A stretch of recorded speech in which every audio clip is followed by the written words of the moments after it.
Hello, this is Mr. Mola for lesson 8-2, solving two-step equations. So we've kind of already done this with 6th grade math, so we're just going to review it. There might be some new things, like we're going to add another variable, but it should be pretty much the same process. So we'll see on this problem right here that we have 10 equals 4m plus 2. So I see that plus 2 right away. I need a minus 2 for both sides. Always important to show your work after each step. So then after I minus 2 from both sides, I'm left with 8 equals 4m. 4 times m. I divide both sides by 4. So my m equals 2.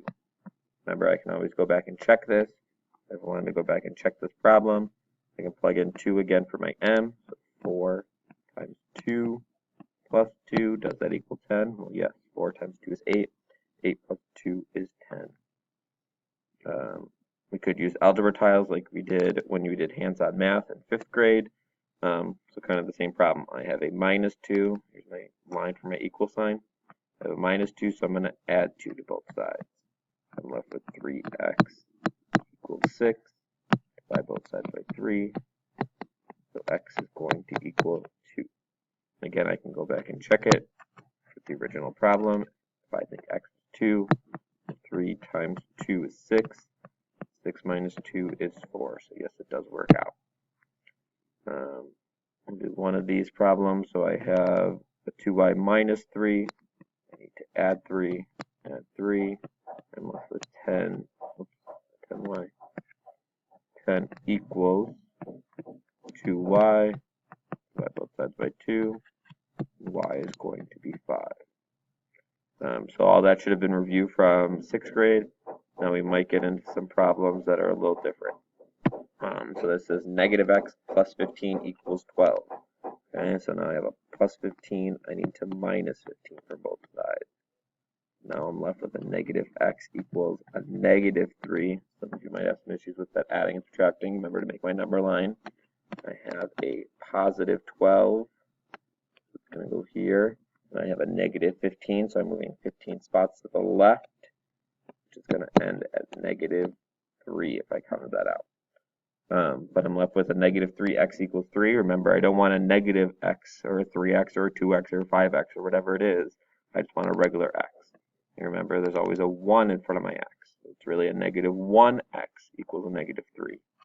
So I'm going to divide both sides by negative 1. Because remember, negative divided by negative gives me a positive. Now I'm just left with x equals 3. Especially these ones with a negative x, it's probably a really good idea to go back and check. Okay, so let me go back and check this. So if I have a negative 3 plus 15, does that equal 12? So negative 3 plus 15 does equal 12. So I know that I did the problem correctly. All right, problems like this are exactly the same, except I have 2 variables.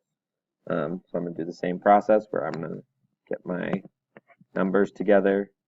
So I'm left with 8x minus x equals, if I subtract those two together, I get a negative 7. Okay, now I have an 8x minus an x. They are the same. They both have x's as their variables, so I can subtract them. So 8x minus x gives me 7x. Now I have 7x equals negative 7. Divide both sides by 7. Divide both sides by 7. X equals a negative 1. Okay, and then with this last one, kind of the same problem. I'm going to get my numbers together first. So I have a positive 10 there. I'm going to subtract 10. Subtract 10. So if it's 16 equals g minus 3g. Okay, remember this is really 1g. So if I have 1g minus 3g, that leaves me with a negative 2g. Now I have 16 equals a negative 2g. Divide both sides by negative 2. Divide both sides by negative 2. Negative 8 equals g. Remember, we can always go back and check these. I think most of the ones on your homework are going to be whole numbers. So if you did add these wrong and ended up getting like 5g equals 16 and you got a decimal, well, it's probably not a good sign. I will tell you which ones on the homework will give you decimals in class.